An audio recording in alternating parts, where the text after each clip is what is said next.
মাগরিবের পরে কারো সঙ্গে কথা না বলে এই দোয়াটি 7 বার পরে আল্লাহ তাআলার কাছে যা চাইবেন আল্লাহ আপনাকে তাই দান করবে।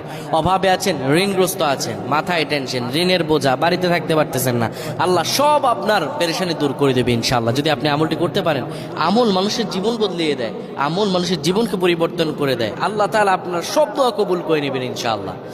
মাগরিব নামাজের পরে কিবলামুখী হয়ে থাকবেন, কারো সঙ্গে কথা বলবেন না, কারো সঙ্গে কথা না বলে কিবলামুখী হয়ে আপনি পড়বেন আল্লাহুম্মা আজরিনা মিনান নার, আল্লাহুম্মা আজরিনা মিনান নার, আল্লাহুম্মা আজরিনা মিনান নার।